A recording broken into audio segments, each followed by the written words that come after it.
Hello friends, welcome to my channel A to Z banking and technology. और जैसा कि आप लोगों को पता है कि हम इस सेगमेंट में बात करते हैं किसी प्रोफाइल वाइज वीडियो के रिगार्डिंग। सो आज हमने चूज किया है रेस्टोरेंट प्रोफाइल। सो रेस्टोरेंट बिजनेस के बारे में डिस्कशन करने से पहले मैं आपको बता दूं कि रेस्टोरेंट बिजनेस का जो प्रोफाइल है वो लेंडिंग इंडस्ट्री में काफ़ी क्वेश्चन सेगमेंट में माना जाता है, बिकॉज इसमें काफ़ी सारे रिस्क फैक्टर्स होते हैं। सो ये रिस्क फैक्टर क्या है कि जब भी आप किसी रेस्टोरेंट बिजनेस को फंड करने जाते हैं तो उसमें सबसे ज़्यादा जो देखने वाली बातें होती हैं, जैसे उसकी पॉपुलैरिटी क्या है।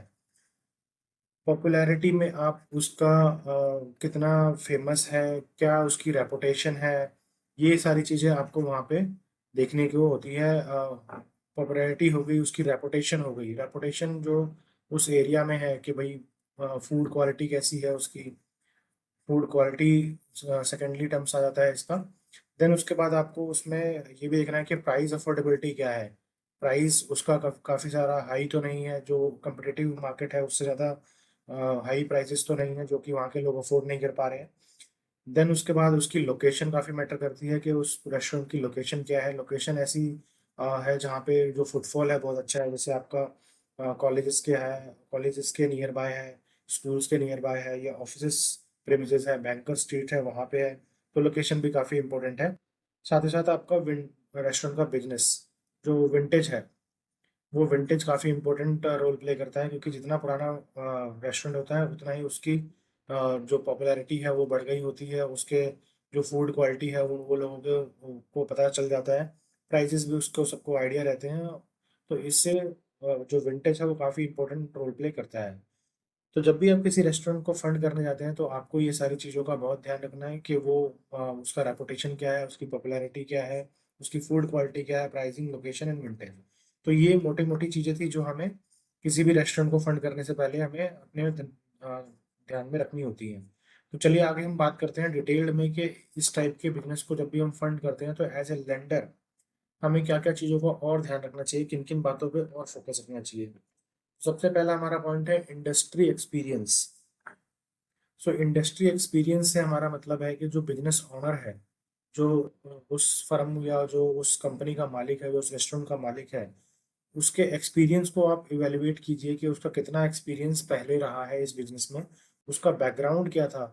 बिजनेस ओनर जो है वो रेस्टोरेंट या जो फूड इंडस्ट्री है उसी बैकग्राउंड से है, या वो किसी नई इंडस्ट्री से आके अभी रेस्टोरेंट चलाना शुरू किया है। बिकॉज मैनेजमेंट टीम का रेस्टोरेंट इंडस्ट्री में होना बहुत ही कंपलसरी है, बिकॉज वहाँ के जो रूट्स हैं, वहाँ के जो मेरिट्स डिमेरिट्स या जो चैलेंजेस हैं वो वही बंदा समझ सकता है जो उस इंडस्ट्री से हो, या उसने कोई पहले सक्सेसफुल कोई रेस्टोरेंट रन किया हुआ हो, और या फिर रिलीवेंट इंडस्ट्री में उसका एक्सपीरियंस अच्छा हो।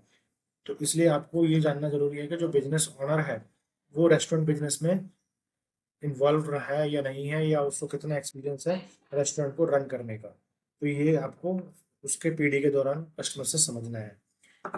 तो सेकंड पॉइंट इसमें बहुत ही इंपॉर्टेंट है, जो कि हम बोलते हैं कि मार्केट एनालिसिस कीजिए। आपके उस एरिया में मार्केट में उस टाइप के रेस्टोरेंट की क्या डिमांड है, उस रेस्टोरेंट की लोकेशन क्या है। बिकॉज लोकेशन जो है वो काफ़ी मायने रखती है। जैसे इसमें लिखा गया है, access the restaurants location for foot traffic. जो फुटफॉल है, जो विजिबिलिटी है उस रेस्टोरेंट की, एक्सेसिबिलिटी है, वो ऐसी होनी चाहिए जहाँ पे फुटफॉल बहुत अच्छा हो।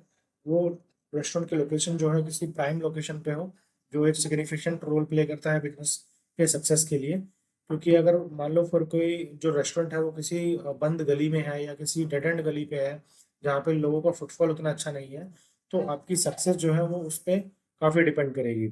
और कोई रेस्टोरेंट जो है एक ऐसी लोकेशन पे है जहाँ पे जो पब्लिक फुटफॉल है वो काफ़ी अच्छा है, मेन रोड पे है, पार्किंग की स्पेस अवेलेबल है, कॉर्पोरेट ऑफिस है साथ में, या फिर स्कूल्स हैं, कॉलेजेस हैं, तो वहाँ पे जो फुटफॉल है वो ऑटोमेटिकली बढ़ जाएगा और वो बिजनेस के सक्सेस होने के चांसेस उतने ही रहेंगे, और सेल जो है उसी हिसाब से ग्रो करेगा।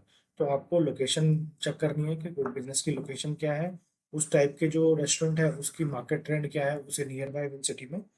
साथ ही साथ आपको मार्केट की डिमांड भी चेक करनी है कि मार्केट की डिमांड क्या है उस लोकल मार्केट एरिया में, कि उस टाइप के जो रेस्टोरेंट है। अब जैसे फॉर एग्जांपल मैंने कोई ऐसा रेस्टोरेंट देखा जहाँ पे आपके बियर या वाइन सर्व होती हैं, बट वो जो रेस्टोरेंट का लोकेशन है वो वहाँ पे रेजिडेंशियल एरिया में है जहाँ पे लोग प्रेफर नहीं करते बियर या वाइन पीना उस रेस्टोरेंट में जाके। तो आपको ये समझना पड़ेगा कि वहाँ पे आपका रेस्टोरेंट जो है वो आपका इस टाइप का रेस्टोरेंट होना चाहिए जो कि फैमिली को ऑन कर पाए, फैमिली रेस्टोरेंट टाइप का वहाँ पे होना चाहिए। बट अगर वहाँ पे पब या बार होगा तो वो ऑब्वियसली उतना अच्छा परफॉर्म नहीं कर पाएगा, जो कि जनरली आपके कॉर्पोरेट्स में या फिर क्लब्स में या फिर जो मार्केट्स हैं उस एरिया में वो अच्छे से रन कर पाएगा। तो मार्केट डिमांड को भी आपको देखना है। साथ ही साथ आपको इसका बिजनेस प्लान समझना है कि जो ओनर है उसका बिजनेस प्लान क्या है और फाइनेंशियल प्रोजेक्शंस क्या है उसमें।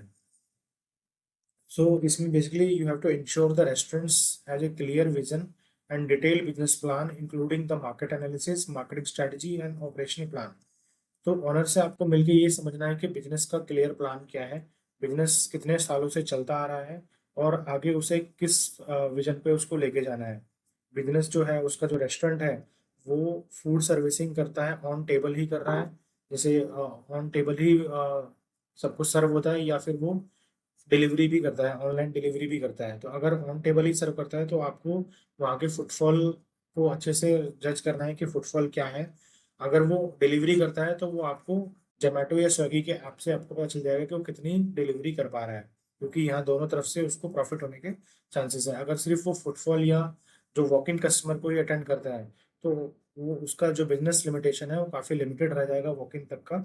और जो फूड डिलीवरी में भी अगर वो फूड डिलीवर्ड भी करता है तो उसके डिमांड में काफ़ी सेल्स में काफ़ी ग्रोथ हो सकती है। तो आपको उसका बिजनेस का प्लान समझना है, उसकी मार्केटिंग स्ट्रैटेजी समझनी है कि वो मार्केटिंग किस तरह से कर रहा है, टेम्पलेट डिस्ट्रीब्यूटिंग कर रहा है, डिजिटल मार्केटिंग कर रहा है, या फिर जो नियर बाय कॉर्पोरेट्स हैं, नियर बाय स्कूल्स हैं, हॉस्पिटल्स हैं या फिर बिजनेसेस प्लेसेस हैं, वहाँ पे जाके डोर टू डोर मार्केटिंग करा रहा है। और उसका ऑपरेशनल प्लान क्या है कि वो जो जितनी भी डिमांड्स आ रही हैं उनको कैसे एग्जीक्यूट करता है, कैसे उनकी डिलीवरी देता है, क्या फूड क्वालिटी देता है, कितने टाइम का टैग देता है डिलीवरी का, ठीक है, प्राइसिंग क्या रखी हुई है, ये सारी डिस्कशन आपको ड्यूरिंग द पीडी करनी है, जिससे आपको समझ में आए कि उसको बिजनेस का कितना अच्छा आइडिया है और बिजनेस कितना सक्सेसफुल होने वाला है। साथ ही साथ आपको उसके कैश फ्लो को भी अंडरस्टैंड करना है कि जो उसका फाइनेंशियल प्रोजेक्शंस है, फाइनेंशियल प्रोजेक्शन में इनकम कहाँ कहाँ से आने वाली है, कि जो वॉक इन कस्टमर से इनकम ले रहे हैं या फूड डिलीवरी से इनकम ले रहे हैं। साथ ही साथ आपको कैश फ्लो स्टेटमेंट समझना है जिसमें आपको उसके इनकम प्लस एक्सपेंसेस दोनों पे, इनकम और एक्सपेंसेस दोनों का रिव्यू करना है कि इनकम कितनी आने वाली है, कहाँ कहाँ से आने वाली है, और एक्सपेंसेस क्या क्या होने वाले हैं। एक्सपेंसेस में जैसे आप मोटा मोटा समझ सकते हैं, रेंट हो गया, आपके सैलरी एक्सपेंसेस हो गए, आपके परचेजेस हो गए जो रॉ मटेरियल फूड को बनाने में लग रहे हैं, वो रॉ मटेरियल के परचेजेस हो गए, आपके जो इलेक्ट्रिसिटी बिल है, इलेक्ट्रिसिटी टैक्सेस हो गए, आपके जो क्लीनिंग है वो सारी चीज़ें हो गई, और जो ऑपरेटिंग कॉस्ट है छोटी मोटी वो सारी चीज़ें आपको काउंट करके आपको एक्सपेंसेस मिल जाएंगे। इनकम आपको पता चल जाएगी कि इनकम उनकी जो वॉक इन कस्टमर है वहाँ से इनकम आ रही है, या फिर वो फूड डिलीवरी कर रहे हैं तो वहाँ से उनको प्रॉफिट बच रहा है।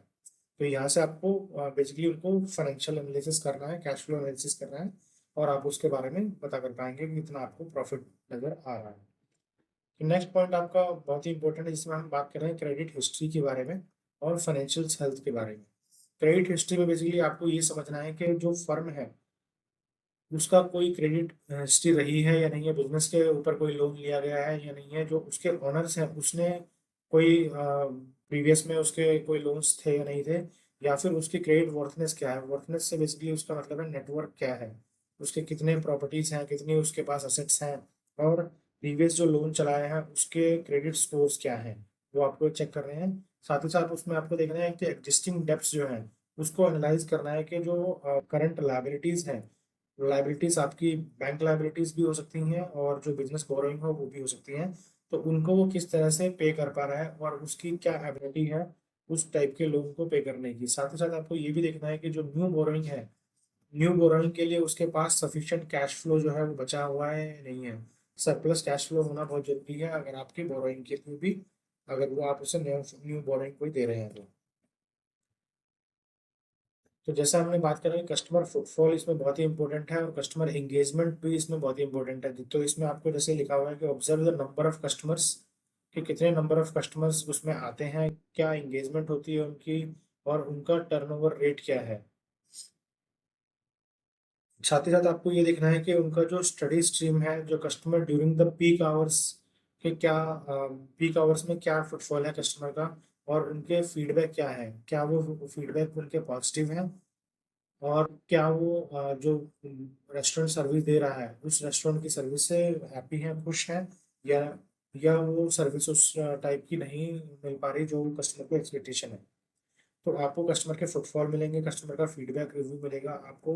वहाँ ये देखने को मिलेगा कस्टमर हैप्पीली वहाँ पे इंजॉय कर रहा है मील को या नहीं कर पा रहा है।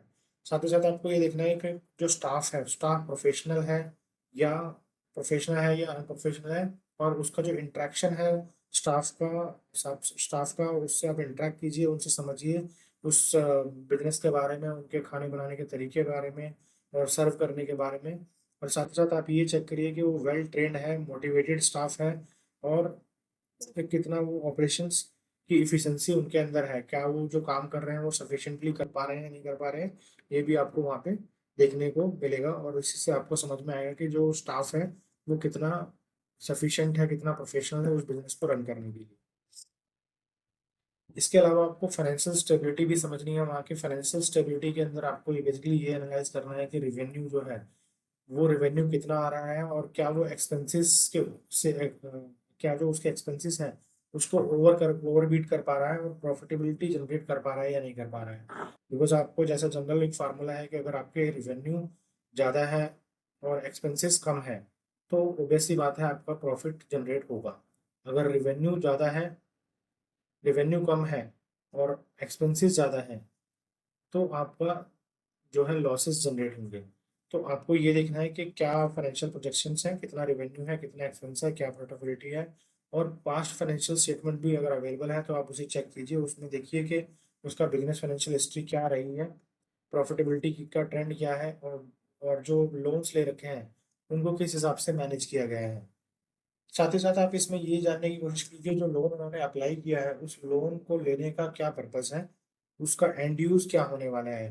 तो एंड यूज बेसिकली हो सकता है वो बिजनेस पर प्लान के लिए लिया गया जिसमें वो कोई इक्विपमेंट परचेज कर रहा हो, कहीं रिनोवेशन कराना हो, कहीं मार्केटिंग एक्टिविटी में यूज करना हो, या फिर हो सकता है वो स्पेस इंक्रीज करना चाहते हो जहाँ पे वो बैठे हुए हैं, या फिर वो जो फूड प्रिपरेशन वाला स्पेस है वो उनका सफिशिएंट ना हो। तो आपको वहाँ पे and use of the funds भी अच्छे से वेरीफाई करना है। इसके बाद आ जाता है रेगुलेटरी रिक्वायरमेंट्स या गवर्नमेंट लाइसेंसिंग। रेगुलेटरी रिक्वायरमेंट्स के हिसाब से बेसिकली हम कहा जाए तो जो फूड लाइसेंसिंग है, एफएफएससीआई का जो लाइसेंस है वो होना बहुत ही इंपॉर्टेंट है। बिकॉज कोई भी जो फूड चेन है या फूड बिजनेस है बिना एफएससीआई के लाइसेंस के आप नहीं रन कर सकते, तो ये होना बहुत ही रिक्वायरमेंट है। साथ ही साथ आपके पास शॉप एक्ट होना चाहिए, जो लोकल वहाँ पे म्यूनसिपल कॉर्पोरेशन है उसका लाइसेंस होना चाहिए। आपके फायर जो है फायर एक्सटेंस का भी आपके पास लाइसेंस होना चाहिए, प्लस फायर एग्जिस्ट का आपका इक्विपमेंट भी लगा होना चाहिए। बिकॉज ये वहाँ की लोकल रेगुलेशंस होती हैं, अगर इसमें कोई भी ब्रीच होता है तो आप उसको पेनलाइज हो सकते हैं, और आपका जो ओनर है बिजनेस ओनर जो ओनर है वो काफ़ी लीगल इश्यूज में फंस सकता है। तो ये देखना आपका इम्पोर्टेंट टास्क हो जाता है, क्योंकि अगर इसमें कहीं भी ब्रीच होता है तो रेस्टोरेंट बंद होने के चांसेस हो जाते हैं। तो ये भी आपको वहाँ चेक करना है। इसके अलावा जनरल जैसे हमने बताया कि आपको जब भी केसेस पर डिसीजन लेना है तो ओवरऑल आपको ये देखना है कि जो वहाँ पर जो कोलेट्रल है, जो आपकी प्रॉपर्टी आपके पास आ रही है उसमें एलटीवी क्या बैठ रही है, आपका एफओआईआर क्या आ रहा है, या डीएसआर पे अगर आप कैलकुलेट कर रहे हैं तो डीएसआर क्या बन रहा है। ये सारी चीज़ें आपको देखनी है। अगर एलटीवी कंफर्टेबल है, डीएसआर कंफर्टेबल है, आपका जो बिजनेस पीडी है वो पॉजिटिव है, तो आप उस केस को कर सकते हैं। और कैश फ्लो अगर आपके जो कस्टमर का सफिशिएंट है आपकी ईएमआई भरने के लिए तो आप उस केस पर डिसीजन ले सकते हैं। इसके अलावा जो मैं हर केस में आपसे बोलता हूँ कि इस सारी चीज़ों करने के साथ साथ आपको टीपीसी कंफर्मेशन करना बहुत ही इंपॉर्टेंट है। आप टीपीसी कंफर्मेशन कीजिए वहाँ पे जब भी आप पीढ़ी पे जा रहे हैं।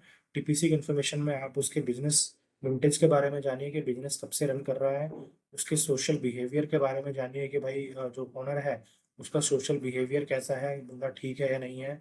आप उनसे पता कीजिए कि रेस्टोरेंट की जो वो है फुटफॉल क्या है वहाँ पे, फुटफॉल क्या है। और साथ ही साथ आप ये जान सकते हैं कि जो ये ऑनर है वो ऑनर के पास कोई बैंकर कभी कलेक्शन वगैरह के लिए आता है या नहीं आया। टीपीसी कंफर्मेशन में आपको काफ़ी पॉजिटिव चीज़ें जानने को मिलेंगी, और काफ़ी अच्छा डिसीजन मेकर पॉइंट है ये। तो चलिए गाइस, होपफुली आपको ये वीडियो पसंद आई हो। अगर आपको ये वीडियो अच्छी लगी तो कई एक लाइक जरूर कीजिएगा। और अगर आपको इसमें कोई और सजेशन या कोई वैल्यू इनपुट्स आप इसमें कर सकते हैं तो कमेंट में मेरे को बताइएगा कि इसमें हम ये भी चीज़ को देख सकते हैं। या फिर अगर आपका कोई इसमें पॉइंट आपको समझ में नहीं आया तो आप मुझसे कमेंट में पूछ सकते हैं। और अगर आप इस चैनल में नए हैं तो इस चैनल को सब्सक्राइब कर लीजिए, बिकॉज मैंने इस तरह की काफ़ी सारी वीडियोज इसमें ऑलरेडी बना के रखी हुई है। आप प्लेलिस्ट में जाएंगे तो वहाँ पे प्रोफाइल वाइज वीडियो में जाके वहाँ पे देख सकते हैं। वहाँ पे आपको काफ़ी सारे प्रोफाइल्स की वीडियो वहाँ पे मिल जाएंगी। Okay guys, thank you for the day. मिलते हैं अगली वीडियो में।